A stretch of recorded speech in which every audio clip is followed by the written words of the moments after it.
It's 7 o'clock, it's Monday night, and it's time for Knightline Live, presented by Astral Industries out of Lynn. I'm Jerry Middleton, and with me as usual is Rick Fletcher. And Rick, this seems to be a common theme right now. We'd like to take a quick moment on behalf of the Knights Broadcasting Network and all of our students here. Steve Luby, our executive producer, and all of our IT guy, his mother-in-law, Rebecca Murray, passed away a day or so ago, and we want to extend our deepest sympathies to the family. Yeah, Steve and Tricia, if you're watching or if you're seeing this, our condolences go to you guys. You're in our thoughts and our prayers, and I really mean that. So it's tough to lose a parent, Jerry. We've all been there. And it's a tough season for them, especially during Christmas time. So you guys stay well, and we'll be seeing you soon. Absolutely. Well, I guess we're moving on to some wrestling. Well, what's on tap for tonight? This is a big show tonight. It's a big show. Big show. Really big show. Last one before break. Yeah. And we'll be back in 3 weeks after this.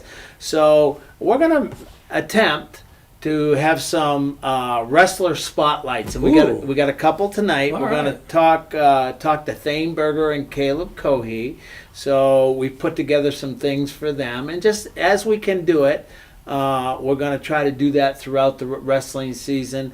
We will be broadcasting their wrestling meet tomorrow night against Shenandoah right here at the auxiliary gym at 6 o'clock. So you guys get out there. Wrestling's a lot of fun, especially the adrenaline gets flowing in the matches. And well, when the chairs start flying, Rick, it's good. Those top rope jump and flies and stuff.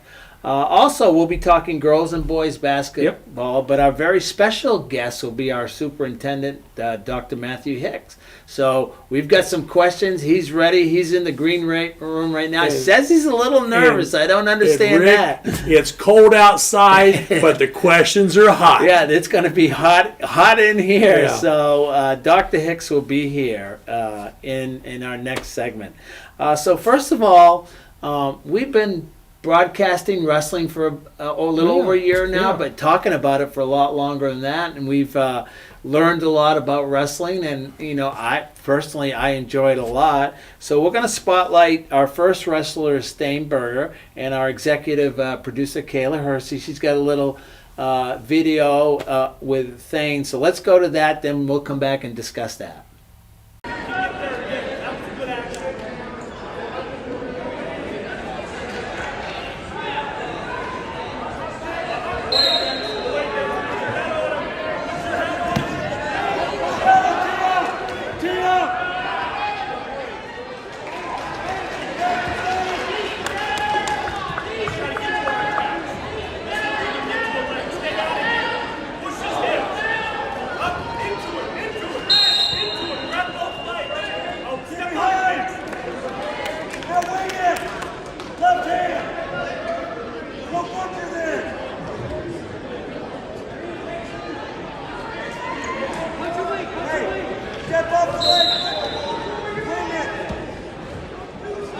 Drop your hips.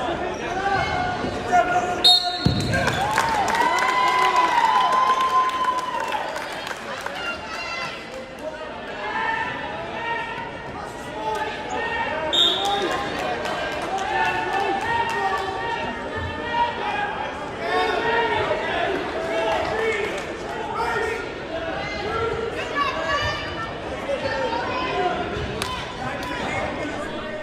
We're here at Richmond High School, the Tom Hill Memorial Wrestling Tournament, and I'm here with Thane Berger. He's a wrestler. So, Thane, how you doing this morning? I'm doing fine. All right, so I want to talk to you about wrestling and what it means to you. First of all, how long have you been a wrestler?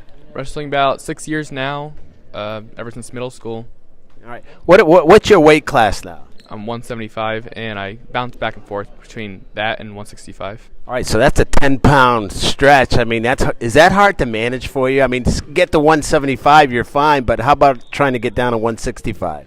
I mean, yeah, it's hard. Practices are 2 hours long, so it's a hot room, though, so you can lose 3 pounds easily in a day. Yeah, so that's when you need to weigh in, right? That's when you need to do it. All right. What are some of the challenges? You also play football, all right? But what are some of the challenges and the what brings you to wrestling? What do you like about wrestling? Well, I have a long line of wrestlers in my family, like Ben Whistle, Josh Berger. They're former wrestlers, and I did wrestling just to get better for football, mainly, and football for wrestling. That's why I did wrestling. So a lot of wrestling is mental, you know. So how do you prepare? Like, this is a pretty good tournament right here. You got some big teams in here. How does a guy like you prepare to go against some of these teams here? You just gotta think about, like, it's not about who you're wrestling. It's about what you want to do in your wrestling match, and how they have everything to lose and you have nothing to lose, and you just gotta lock in. All right, so last year, I know you made it to regional, okay? So what's your, obviously, we all want to be standing at the end of the day, okay? What would be a successful season for you as far as progressing in the sectionals in the tournament? Well, first, I have a short-term goal that we do in our our wrestling room. Yeah. And I want to make it to the second day of Spartan Classic, which is another big tournament coming up. And for my long term, I want to make it to semi-state, like to the blood round at least. Yeah. Okay, and that's a great tournament right there in a nice venue at Newcastle. All right, any words of wisdom you give to old guys like us as far as we watch wrestling? I'm putting you right on the spot, aren't I, Thane? Just learn from it. Everybody starts somewhere. Yeah, I mean, it is. This is a great sport, by the way, and if you're not doing anything in the wintertime and you play other sports, would you encourage people to wrestle? Absolutely. Even if you're not playing any other sports, it's just a good sport to get fit and lean, and just helps with your mental attitude. All right, Thane, I want to tell you, you're kind of getting away from me here, so, hey, I'm going to tell you did great. You don't do this very often, do you? No, not really. No. You did fabulous. So, all right, that's Thane Berger. So we're here at the Tom Hill Memorial Wrestling Tournament, and back to you guys. And we're back, and Thane Berger, he's a great interview. Oh, he's great, and he's first of all, he's a lineman in football, Yes. and he don't weigh 170 pounds, so he's a tough guy, but he's also a very high character, Yes, too. he is. So his goal this year, as he was might have been saying, is he'd like to make it to semi-state, which would be a trip to Newcastle for him. Of course, you always want to go on, so yeah. you see where you go from there. And so far this year, his record is 9-3. Not bad. Yeah, not bad at all. And so good luck to Thane, and we appreciate your participation. Next up is Caleb Cohey, also another junior. Thane's a junior, Caleb's a junior. He wrestles in the 190 class. Getting up there. Well, they're a little bit different. They used to be 195, so now it's 190. So, Kayla, let's go to that right now and see what Caleb has to say. Foot on the mat. Keep it split. Keep the leg split.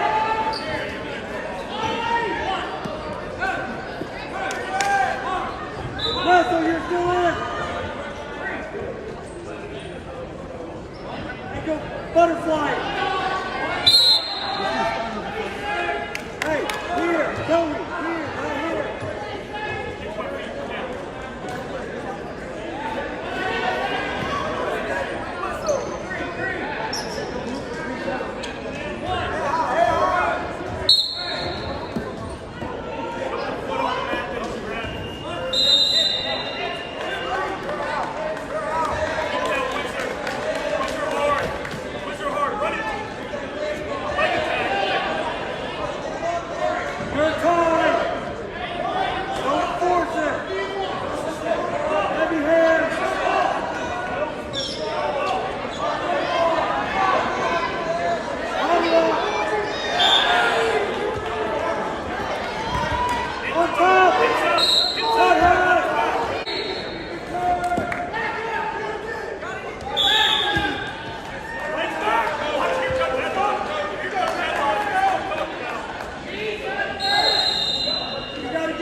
All right, we're here at the Tom Hill Memorial Wrestling Tournament at Richmond High School, and I am here with Caleb Cohey. He's a wrestler on the Northeastern Knights. Caleb, how are you this morning? I'm doing good. All right, so I want to ask you a couple things. Let's start out with, how long have you been wrestling in the program? I've been wrestling for 6 years. All right, so what's the attraction for wrestling? What are some things that you do that makes you attracted to wrestling? I don't know, winning. Just winning? That's it? How about the physical exertion and the practices and things like that? Talk about the preparation that you have to do just to get to here. I have to practice. I practice 5 to 6 days a week, all throughout the year, and then I have to maintain my weight, eat right, and lift every day. Yeah. So it's a lot of preparations just to get to the tournaments, okay? And here, this is a multi-school tournament, so at the end of the day, I mean, a lot of physical exertion goes on. Talk about a tournament like this where you have to wrestle a lot and what it's like at the end of the day for you. It's hard because you have to really maintain what you're eating to make sure you don't eat too much and then you're heavy. And then you also got to make sure you're eating enough to have enough energy. And you're usually gassed by the end of the day, struggling to stay awake. All right, so let me ask you, Caleb. Your weight class is 190, okay? Is that easy for you to maintain, or there's been changes this year. Have those changes affected you as far as that goes? Not really, because usually I would always weigh in about 190, 189. But this year it's been a little bit more difficult because I lifted a lot in the off season. I put on a lot of size, so I have to cut a little bit, but it's not too hard. All right. Let me ask you, you have goals and aspirations for this team, for yourself this year. Wrestling's an individual and a team sport. So individually, what are your goals and hopes and dreams for this year? I would like to see my team win conference, and I would like to see at least 4 of us go to semi-state. And then personally for me, I want to make it to semi-state, and I want to make it to the second round. Yeah. We all want to be at the end of the day holding it up in Indianapolis, but getting to semi-state, you consider that a successful season for you? Yeah. It still leaves more to grow. All right. So are there any, if you're a young kid out there, you're say 3rd, 4th, 5th grade, and you're considering wrestling, what would you tell that kid why you should wrestle? It's fun. It teaches you a lot of discipline, teaches you about hard work, how to I don't really know. It teaches you a lot of hard work, discipline. It's real fun. It's nice to get a medal. Yeah. I guess fun is the name of the game, right? Yeah. All right, Caleb, you know what? You did a great job. You've never done this before, right? You did a fabulous job. All right, that was Caleb Cohey for the Northeastern Knights Wrestling Program, and that's going to do it here from Richmond. And we're back, and I'll tell you what, Mr. Cohey had himself a tough match there with the Warren Central Well, kid. he sure did. He hung in there. All right, but Warren Central was a ranked team in 4A. I mean, but the Knights on that particular day, they hung in there, and you know what? Good for them. Yep. And with Caleb, he's up to date in this season. He's 3-3, and again, his goals are similar. They all want to at least get the semi-state if they can.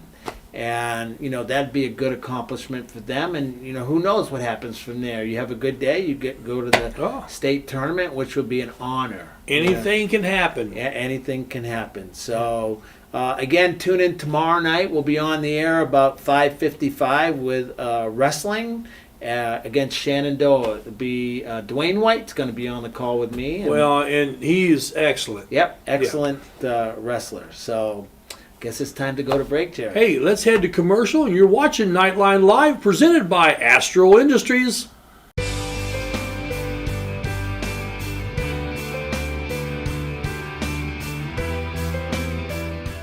At Kate's Family Eye Care, we value a family-friendly atmosphere, offering high-quality eye exams. Our expert staff utilizes the latest techniques in eye care. We have a large selection of affordable glasses that are unique to our area. We are proud supporters of the Northeastern Knights and wish all the teams the best of luck. Go Knights! 13,000 feet has a way of testing a man's soul. After all, you were never meant to take on such an endeavor. That long drop is what separates human from superhuman.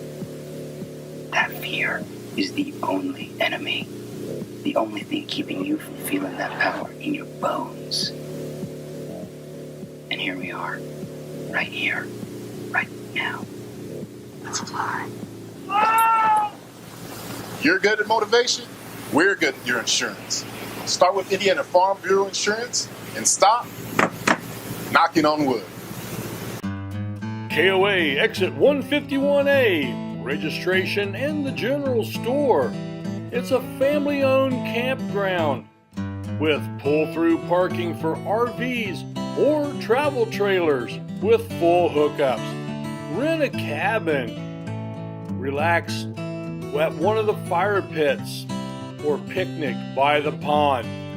A playground for the kids, or get in around the golf before dinner. Take a water-soaking hayride, lay out by the pool, and then take a dip.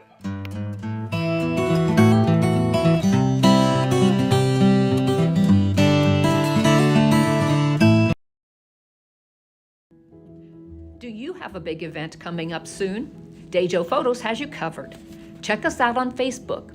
We are professional photographers who strive to capture all of your special moments, such as family portraits, senior photos, live action sports, graduations, and so much more. If you don't think photos are important, wait until they are all you have left. Contact us via email at info@dejophotos.com or call us at 765-277-0047. Dejo Photos, capturing memories one photo at a time. Coming together every day to make a difference for you, for me, and everyone in between. Because at Dot Foods, when we celebrate each other's differences and work together to make the community a better place, we become great together. At Dot Foods, what matters to you matters to us, where communities matter. Dot Foods. Welcome back to Knightline Live, presented by Astral Industries out of Lynn. With us now is our very special guest, Dr. Matthew Hicks. And Dr. Hicks, thanks for joining us. Well, I really appreciate the work you guys do. I want to make sure I say that. You both have been with the district in a variety of capacities. You know, I remember you being probably the most tenured line judge in volleyball history here at Northeastern. I noticed the quality's gone down. We're going to put on a training clinic. And, you know, Jerry, you've worked for us since I came, and you help us in what I would say is one of the hardest jobs we have in the district. It might be. And what I really appreciate about both of you is you're willing to give this extra time to Northeastern, and I thank you all the time when I see you. But I'm happy to thank you on Knightline Live. So when you asked me to come on, I knew that was the one thing I wanted to accomplish. Everything else, you know, get the hot lamps out. Whatever happens next happens. Well, we do have the heat lamps on, Dr. Hicks. So Yeah. well, I appreciate you coming. Hey, let me say for myself, thank you for letting me do this because I'm having fun. Okay, so this is a lot of fun for us. And I think the people like it. I think the kids like it. All right. And it's our chance to, like we've talked to when we were off the air, we're kind of out in the middle of nowhere. And to be able to spotlight some of the kids, whether it's band or damsels or whatever it may be, happy to do it. And it's a lot of fun. And I think the kids, especially, and the parents, I think they enjoy it. So What a great opportunity for, like you said, not all of their family lives here, right? Our athletes. Right. And you get to see them in a different light than when you see them in a classroom. Their teachers talk to them about how they do in sports, and the administrative team does, and their parents do. But what a great chance for, you know, if grandma and grandpa live somewhere else, or aunts and uncles and cousins, what a great chance for them to see their family member being interviewed about the thing that they probably care about top two in their life, right? So that's really cool, guys. Our biggest emails that we get is graduation. Is it? Yes.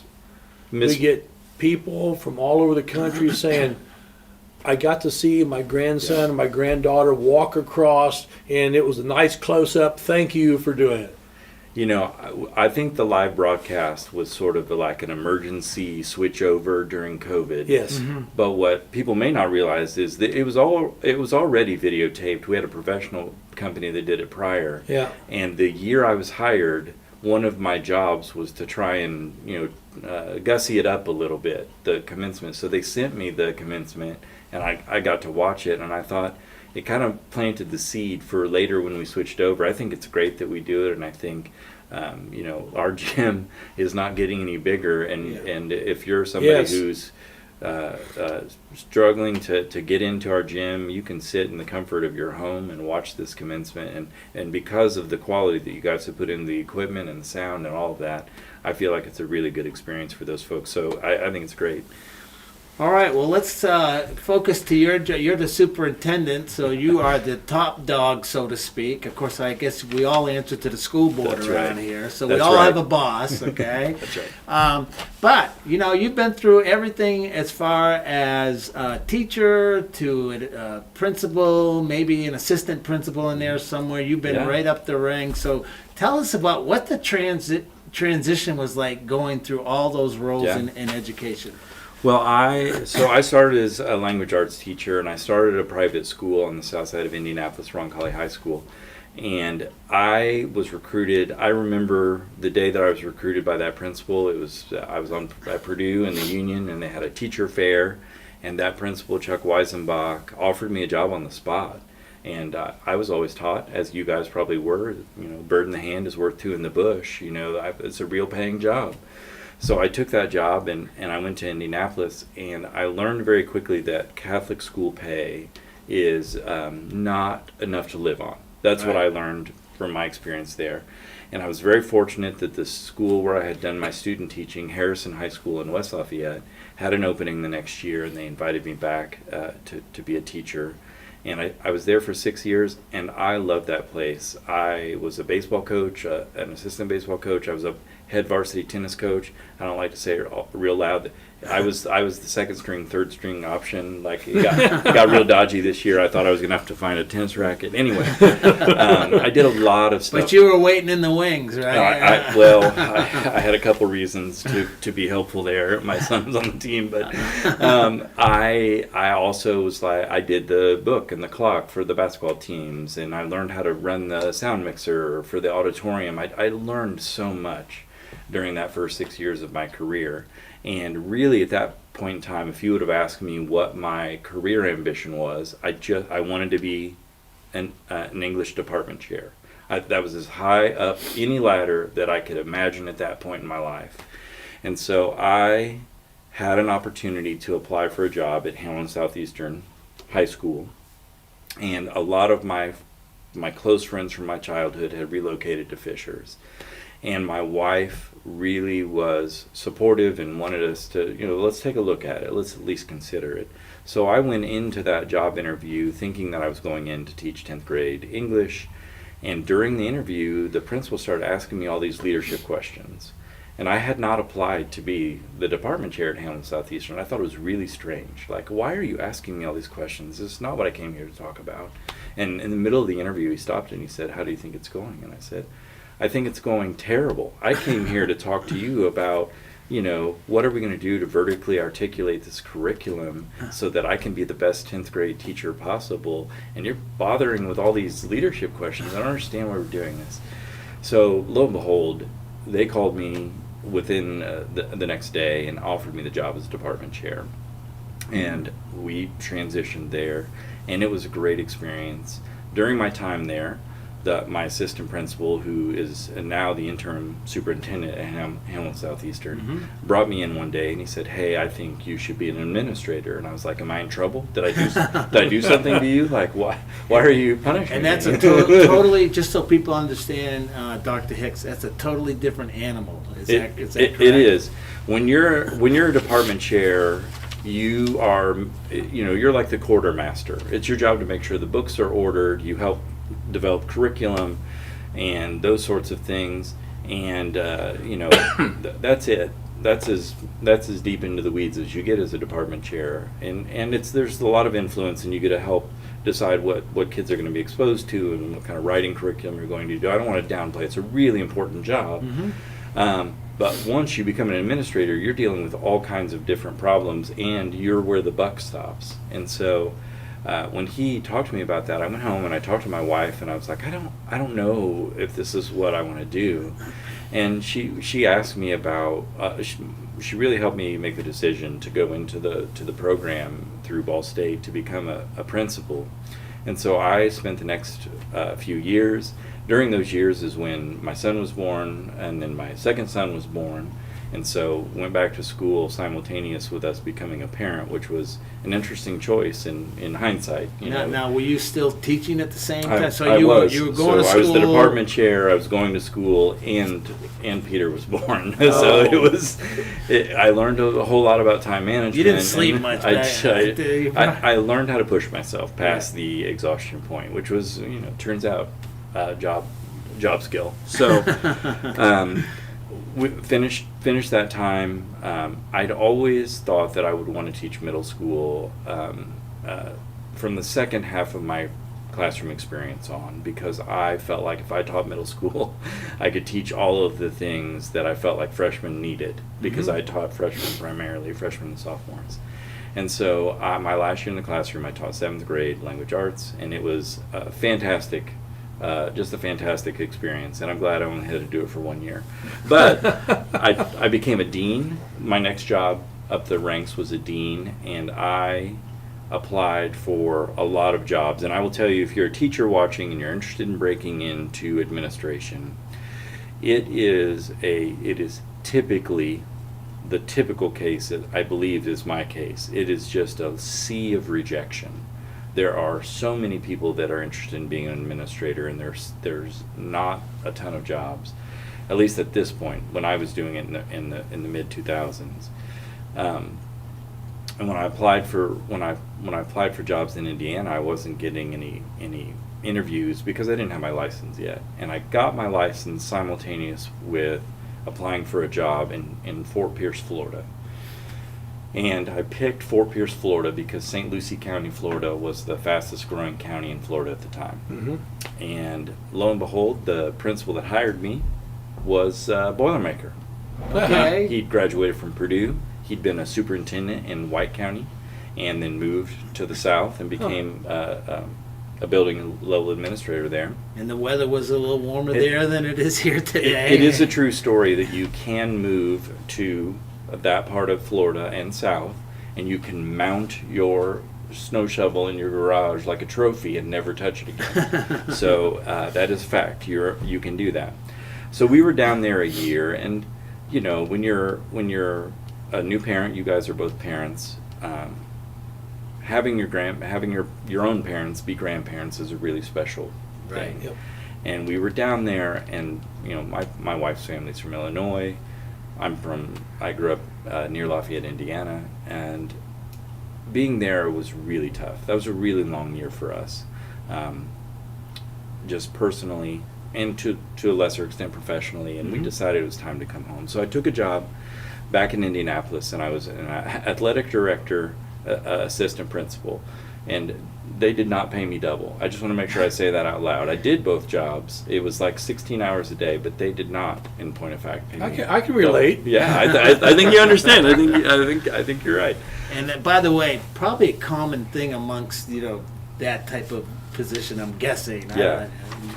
Yeah. Whenever we talk about restructuring, I'm always adamantly against anything that requires the athletic director to be a combo anything. That is a full-time job everywhere I've been, and it is really cool. I mean, being an athletic director really is cool. Seeing the kids develop, getting to know them, helping support them in doing the thing that they're electing to do. Yeah. It's easy to forget, and this is the thing that's special about this show is all of these kids go out of their way to do this extra thing, right? It means something to them. Sometimes there's a family history, but sometimes, most of the time, they just really love the sport.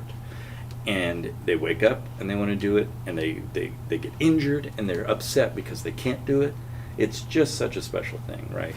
And when you're the athletic director, you get to help run those programs and help those things move along. And it was a great job, but it was like dog years. I mean, it was that year was so rough in terms of the amount of time it took to do both jobs, because I still had to have all of the middle school discipline that happens in a middle school. And I don't know if you guys know this, but developmentally it is appropriate for middle schoolers to make bad decisions. It's age appropriate. They're going to make Didn't bad happen to us, I'm no, sure. not you guys, and not me. I mean, Now, an assistant principal, if I can interject here, my perception has always been you're kind of the cop. Okay, Yeah, you're yeah. kind of the cop of the school. Is that accurate? It's pretty accurate. At that school, I had curriculum responsibilities, I had discipline responsibilities, and then I was the athletic director for the boys. And so there were two of us who were assistant principal athletic directors. My counterpart, Star Hardiman, shout out Star if you're watching, she was the girls athletic director, and I was the boys athletic director. Okay. So we managed those together, and I learned so much. Wrestling, I know this will shock the viewers, but I was not a wrestler growing up. I played basketball, I played other sports, but I was not a wrestler. And we had to put on a 32 team tournament, and I learned so much about the brackets and the weight classes and the amount of food, frankly, that it takes to get through a day like that. It's just a fascinating opportunity to learn. So yeah, it's cool. Boy, 32 teams. Yeah, you made it. You made it. We lived through it. Yeah. It was I think we had 3 mats, and we had shifts of officials. Yeah. They'd roll out every 2 hours, so Right. we had to find that many officials to get all the way through the tournament. And as the day goes on, it's less Yeah. kids. But the first 2 rounds were fantastic. Logisticals. All right, so going forward, now you're moving up the ladder. Moved up the ladder. It was kind of a lateral move, but it was a life choice. Like that year. Closer to home. That year was 7 years. Moved to Noblesville, Indiana. Ironic story. When I worked at Hamlin Southeastern, I lived across the street from Noblesville West. There's a small, affordable neighborhood right across the street from Noblesville West, and that's where we lived. And so part of the reason I applied for that job is I knew that place. Like, I knew all the running paths and all the bike paths. My wife and I did triathlons before we had children, so I knew I knew where my church was, and we had our life kind of established there. So I applied for that job, and I got that job. Very, very fortunate for us to be able to move back there. We were there for 6 years, and it was a lovely place. I learned a lot in terms of my leadership. I was the assistant principal at a middle school of 1350. Our enrollment is 1260. So that middle school was larger than our school district. Yeah. And so the logistics of an organization that large help inform the decisions I make. And, when you make a mistake with that many people, you feel it. And I had felt it before. So really had a great experience there, and was board approved here in April of 2018. And we started the logistics of finding a house and making the move, and came over that summer, and really fortunate to be the principal here at Northeastern High School. Really loved my time in that office, in that chair. Loved that staff. They were incredibly gracious toward me. And, being a high school principal is awesome, and it is one of, if not the hardest job in a school district. And that as I've gone on, I'm sure you can tell, I've done a lot of these jobs. Yeah. The high school principals' expectations and the things that they're responsible for, and the types of pressures that are just sort of applied to them, it is just unbelievable how much responsibility that job bears. And so I really loved the challenge of that job. And lo and behold, it's COVID time, we're closing down school, and also my predecessor, Dr. Blessing, says, hey, I kind of found this job I found this job over near Ohio. And at the same time, and you guys were here, our elementary principal left, our middle school principal left, we lost an assistant principal. So it was a lot of change. Yes. And I felt like I had a duty to this place, not to be one more cog in that change wheel. Like, I felt like if I couldn't be superintendent, I don't know who was going to come in, have the background knowledge to try and keep moving the ship forward. And I wanted to give the district some stability. So year 4, trying to keep the stability and the continuity going, have a great administrative team in place, and we're just really fortunate what we're building and what we continue to build, because we have the best kids and the best families. They're just the best. Well, and to transport those best kids and best families.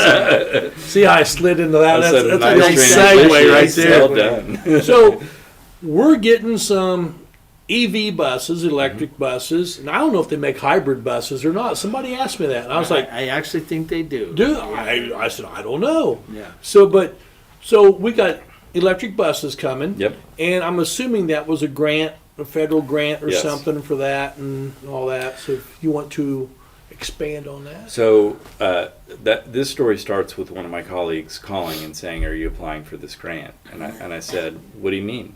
Tell me more." And the Clean Bus Grant through the Environmental Protection Agency was prioritizing rural communities like our own. And so my colleague called me and he said, "Hey, you need to look at this because it takes your bus price from around $150,000. That's how much a diesel bus is. Mm-hmm. With the amount that the government kicks in, it takes it down to about $85,000. So for us, that is real savings in the operations fund, which is strapped. And at the time, and as happens, the price of electricity can be cheaper than the price of diesel fuel. Mm-hmm. Sometimes they invert. I want to make sure I say that. I realize that happens sometimes. But a lot of the time, it's either comparable or less, the cost of electricity. And so we were realizing a savings on the front end just buying the bus, and we are hoping to realize savings moving forward. And so if folks are like, "Oh, that Dr. Hicks, he's just a granola, green energy loving, tree hugging, whatever." Yeah, I like to hike. It's true, but it was more about the bottom line in terms of what could it save for the school district and how could we reinvest those funds in other items. So once you get the infrastructure in place at the school, because there is some infrastructure that needs to be implemented soon, we hope. Yes. Those buses will be out on the road just like every other bus. So your viewers who live here in the school district, if you see a bus number and then you see EV next to it, you'll know that's an electric vehicle. It's required by law to put EV on the side. So just keep your eyes peeled. Well, and I understand why on that, because if you would ever happen to have a battery fire, unless the fire department know, water's not a good thing. That's right. Which is a great safety thing. I mean, the government got something right with that, putting that on there. So my interest there is the first sports team that dares to take it to a trip, because nobody knows how this is going to work. Make sure you have enough charge in the battery. Great question. So we do intend to use it for athletics, but it'll probably be, when we go to Hagerstown, the bus will be a little quieter, so the boys and girls can focus on, their opponent. Getting fired up. That's right. They'll be able to hear themselves think. That's what they're saying. That's what they think. So what is? So, and we talked earlier, and this is really a surprise to me that you said that the buses actually weigh less. I believe the gross weight of the bus is less. Now, I'll have to double check with Mr. Burge. But. And that the buses look identical to the ones that we have. So we vetted about 3 different companies when we were looking at these, and one of those companies was very aggressive marketing. They were willing to write the grant for us, and the way I make decisions about the buses is the way I try to make my decisions about everything. This was mostly going to impact Mr. Burge and Mr. Berger, who take care of our buses. And so I went to them and I said, "Hey, I'm thinking about this grant. What do you guys think?" And they were both interested. Like, this is at minimum a curiosity for them. They're like, "Well, can this concept work? Can it save us money? And can it be kind of proof of concept that this can work in a rural community?" That is our hope, by the way. That's the optimistic view of this. Is it turns out we save buku bucks and we're able to reallocate it into our facilities, and happy ending, right? That's the desire. That's what we hope. But buses have all kinds of maintenance, right? And so, Oh, yeah. so our bus mechanic, Mr. Berger, was like, look, if you're going to buy one of these things, if you could buy a Thomas built, that would help me out a ton because the tires are the same and the mirror is the same and the turn signal is the same. All the rest of the body of that bus is identical to the most recent bus that we purchased in terms of those pieces. The camera systems work the same. It's the same setup. Everything is the same except for the actual where the engine would go and the battery packs, the locomotion thereof. So Well, you know, Southwest Airlines only fly Boeing 737s.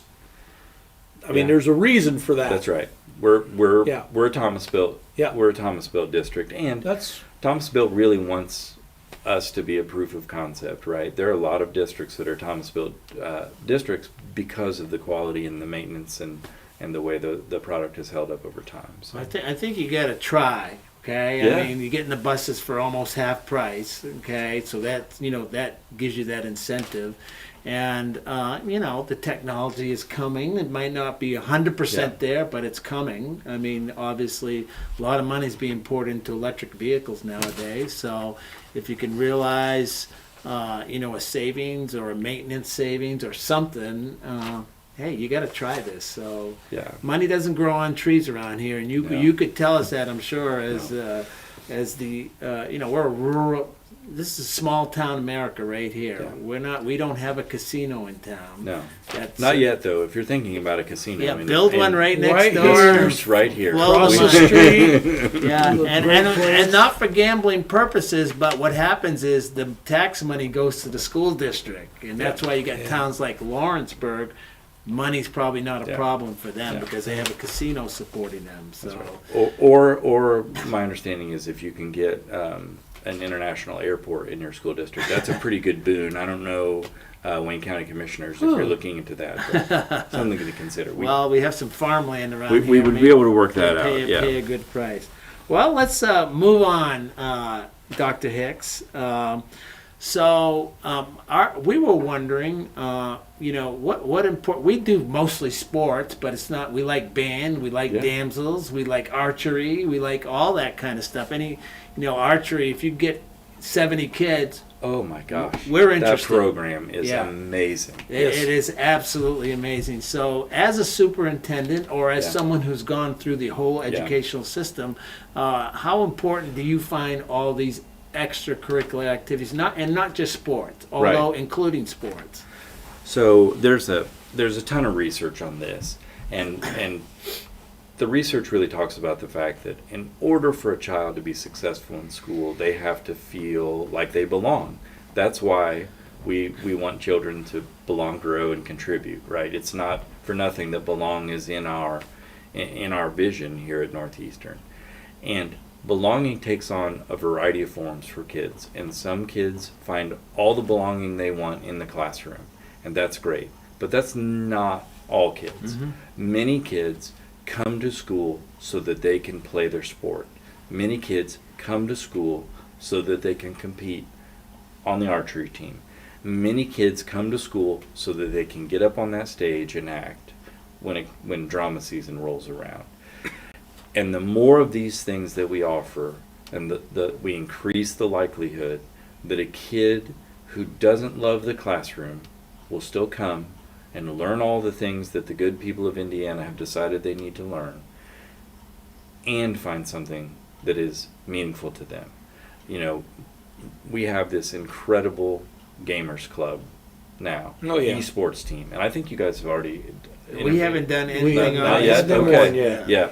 Well, they're competing now, right? So they're getting out there, they're doing it, but that opportunity for many of for those kids is the same.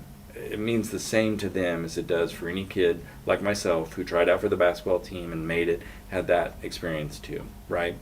So I think it's really, really important that we continue to search for these things. What I really appreciate about the teaching staff and the administrative team and the student body is it's not like we made the debate team in 1954 and never looked for another thing for a kid to do. In fact, it's the opposite. They are constantly changing the ECAs to try and match the times to be in line with kid interest. And I really applaud the team for doing that, because that means we're finding things that kids really care about, really like, and really feel a part of. And that's the secret sauce, right? We find something that a kid feels like they belong in, then they will put up with, for lack of a better term. Yeah. When it gets tough, when it gets hard, they have a trusted adult that they can go to, and they have the folks in that in-group that can help them as well. It's so important. There's a lot of times you see kids, being a kid's not easy. Oh, right? it's You hard, go and through I all think the it's growth harder. and I all think the- it's harder. It's absolutely harder And now. where band is their salvation. Yes. They find their peace Yes. in the band room, and it allows them to, basically Yes. grow up, Yeah. and get to the other side of that. All right, Jerry. So Jerry wants to ask. I know what you want to ask about us, right? Oh yeah. So, I mean, as far as what we do here, broadcasting, everything that we broadcast, which we do about 100 things a year. Yeah. Which is, when I looked at that, I Amazing. thought, holy cow, that's a bunch. Yeah. I mean- and your wife still talk to both of you. Yeah. Well, Actually, my wife's involved. I get my family involved. That's That's how great. That's how we do it. my wife says, "Don't you have a show to do tonight?" So, is this a positive for us? my I mean, gosh. does it really make that much difference? I mean, that's what I don't know. Give us some good stuff and some stuff that needs improving. So I read this question when it came, and I definitely, you guys deserve flowers. I want to make sure I say that out loud. Here are the flowers, right? Your viewership has done nothing but grow since you started the show. And I'm not a TV exec, but my understanding is the ratings don't go up unless the product is good. Yeah. So any concern you have about the product you're putting out, more people would not be watching it. It would be less people. So just the testament to the product that you guys are putting together. The second thing is this. This is a school with a steeped, rich tradition and strong alumni base who has scattered across the country. And for them to be able to tap in and see some of these things is just fantastic. But there are these other ancillary benefits, right? I've got 3 kids. I can't come to everything every night that is here on campus, right? Right. My kids swim. Sometimes they're at a swim meet, but I can turn you guys on and watch part of a basketball game while I'm at a swim meet, so I have a sense of how we did. And I want to know, the Colts, the Purdue Boilermakers, and the Northeastern Knights, I always want to know how we did. I want to know, did we win? Did we lose? How did we look? I just love watching it.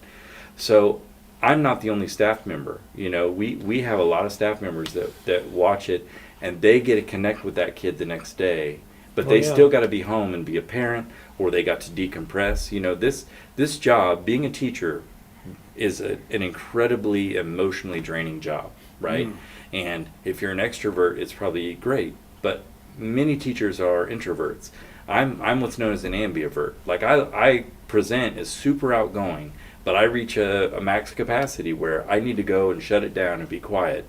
And for those folks, they get to be at home in their PJs, and they get to watch this game, and they don't have to worry about all the social pressure of showing up and running into these people and having to be on, for lack of a better term, right? Yeah. But they can watch it from home, and then they can talk to that kid the next day and make that connection like they were there. 100% amazing. Well, that's a little side note there. Thing about being a teacher, the extraordinary thing is, if you're out in public, you're at Myers at the grocery store, That's right. you are on. I mean, it's just a That's different right. perception there. So I understand exactly what you're saying. However, come to the gym and watch the replay later. So. Absolutely. Come to the gym. That's its own experience. The pep band comes across differently in person than it does on the broadcast. Absolutely. It is a great chance to see people if you want to, but it depends on who you are, right?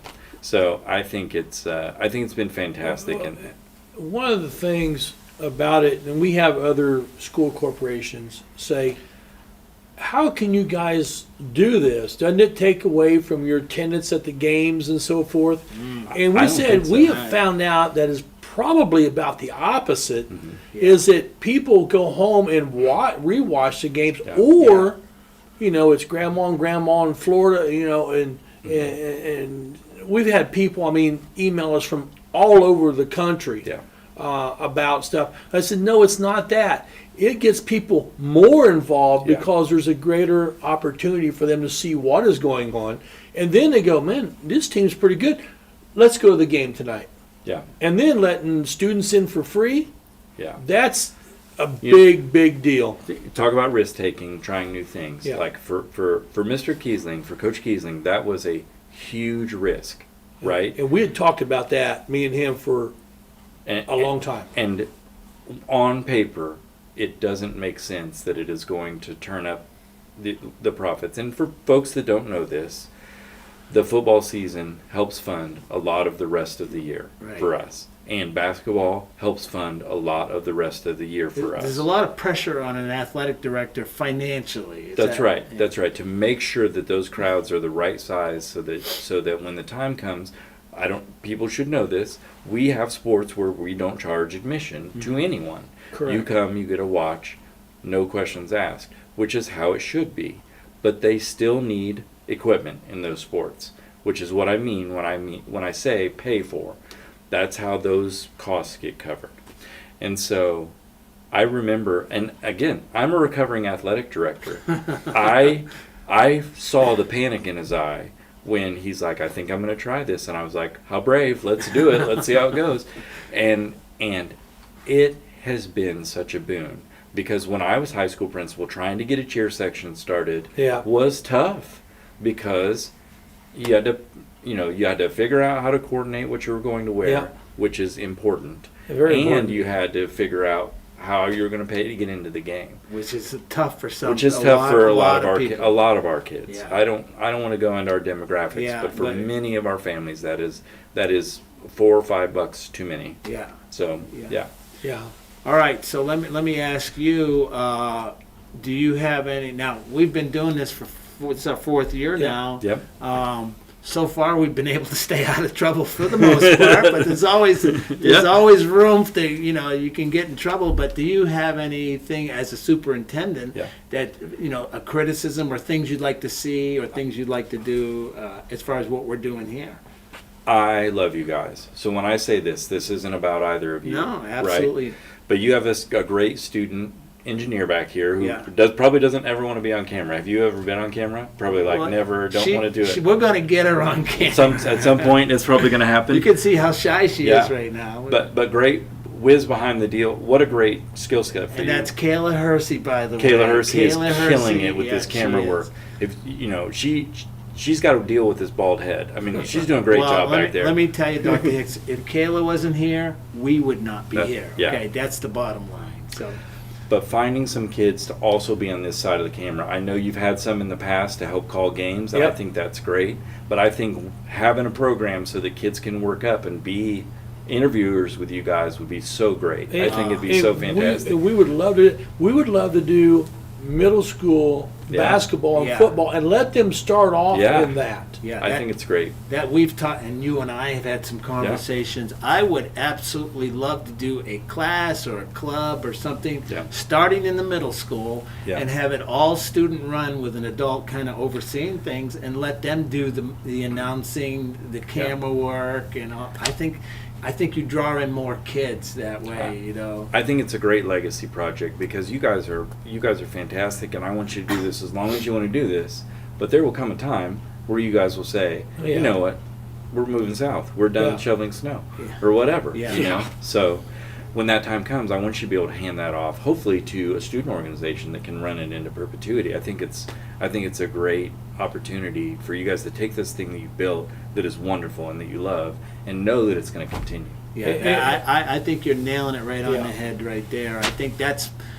And we've had success. Anna Drake, Ball State news anchor. Listen, Anna Drake is amazing, and I don't know if she would agree with this, but but I'm not sure she would have tried it if it weren't you guys. Like, that's the thing you can't discount. And that's a true statement. You guys made her feel safe. You You guys made her feel safe so that she could try it. And I'm telling you, once she tried it, Yeah. it was great. Well, just so you know, Anna and her sister Kelly are going to be a broadcast team on our girls basketball tournament next week. That's So awesome. they'll be interspersing. Jerry and I will be one team, and they're going to be the other team. So I'm looking forward to that right there. I think it's great. So I mean, they're not in high school, but they're graduates. So that'll be fun to see that happen. And another thing we've kicked around, and it's hard to get this going, is trying to do a segment. Where are they now? Yeah, I You think know, that'd a be past- fun. Yeah. Oh, yeah. You know, Well, somebody- we had Corey Ryan. We had Corey Ryan on the other night at halftime. Yeah. Amy Wright. Yeah. You know, just stuff like that. Where are they now? Not necessarily an athlete, but it might be somebody else who's a Supreme Court justice or something. Yeah. I mean, you just never know. We have some incredible alumni. I know. And they are more than willing, right? We just have to pair them up and set it Yeah. up. Yeah. We'd love to do something. I tell you, that would be great. I mean, if we could do something like that. Now, I'm not from around here, so Yeah. I'm. If you're part of the Northeastern Alumni Association, you need to reach out to Knightline and give them some ideas about who to interview. Because I know you guys are willing, and I think Yeah. anyone who went here and loves this place like most people do, they would love to sit down and tell the kids that are here today what their experience was like, right? Yeah. And how it led them to where they are now. I think what a great opportunity. I got chills. And we've had just, I mean, my kids and Rick's kids that's gone here, what they're doing now. I mean, they're out in the real world doing real things, and it's just, it's really quite amazing to me versus what they were 8-9 years ago. Yeah. So, So, all right, we're getting close to time here, okay? But you know, I'm going to turn the heat up a little bit. Okay, here we go. So you worked in some big school districts. I mean, Hamilton Southeastern is huge. Lafayette school districts up there. This is a small school district. What are the challenges we face in this district here that you don't happen to get in a bigger school district? That's a great question. You know, the thing that is different is when you want to offer something new, we are literally at the gills in terms of space here. So we have some ideas. We've got some folks that we want to bring on as part-time instructors in some pretty cool new areas. But we're trying to figure out literally where in the building can we put them, and the idea of adding on is outrageous. You know, that's nuts. As far as cost factor. Oh my gosh, yes. So we considered adding on to one of our buildings, and the first estimate came back, and it was about $1 million. Mm-hmm. And at the time, we were like, well, maybe we could swing that. And then COVID, inflation later, it was almost triple for the exact same project. And so the idea that we would add any space at this point, especially given where we are enrollment-wise, we're down a little bit. And the demographers are a little concerned about Wayne County. Now, what the demographers didn't know is all of this investment that is coming into Wayne County right now. You know, there's a Lilly grant that's worth $25 million. There are edit dollars that are coming in. There's a lot of redevelopment that's about to happen in Wayne County, which I hope will buoy Wayne County for the foreseeable future. So the idea of building is a little tough right now. So that is something that when you're in a place like Hamilton Southeastern in 2006 is when I moved to Fishers, Indiana, and it has become a city since I lived there. Oh, absolutely. It's done nothing but grow. It had 3% growth on average every year for like a decade. When you're living in an environment like that and it's time to build classrooms, you're like, no big deal. Yeah. It's going to get full, and then we'll have to build some more. No problem. And they got 2 high schools there. Yeah, they've got 2 high schools that are bigger. That would swallow us Until up, you're like Maconaquah, when they closed Grissom Air Force Base, they went from this castle down to the pool house. That's right. Well, That's right. Yeah. Around here in Wayne County, we're not starting at the top here, so that's a good thing. Small school, it's a little more intimate. Yeah. The positives are amazing, though. Like, the thing that I want to say is, if you have a choice to come to a small school, the kids at Southeastern, when they had drama tryouts, there were kids that literally got cut. Like, there weren't enough, Spots available. behind the stage jobs. There weren't enough on stage parts. Kids just had to go home. Now, that was before they opened the second high school. It got a little better after they opened the second high school. But here, I promise you, if you want a part to help the Northeastern High School drama production, they'll take you. They'll figure out a spot for you. They'll coach you up. They'll coach you up. You'll have an opportunity, kind of like Anna Drake. Maybe it wasn't something she thought she was going to do, but once she tried it, she liked it, and on she went. I'll tell you, we could go another hour or two. Here. Well, you guys are the best. I'm so grateful. So just so you know, we cut out every other segment we had, Dr. Hicks, just to accommodate you, and we're happy to do it. So let's do a quick minute here. The boys basketball is Saturday night. Saturday Avon. night against Avon, and myself and my daughter Alexis will be on the call. Yeah, if you know Lexi, I don't know if you know Lexi, but if you know Lexi, I'm looking forward to watching that one, Jerry, myself. And Friday night, the girls have a big game against Connersville. We'll have that here on the Knights Broadcasting Network. Tomorrow night we have wrestling. Tune in about 5:55. Home wrestling meet against Shenandoah. So looking forward to that. We're off till January 8th. We got we're two old guys. We're still two old guys production, Jerry. We got to recharge our batteries. Recharge our batteries, and so that's what we'll be doing.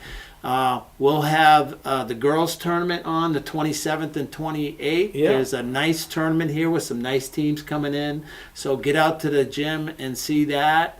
What else we got going on?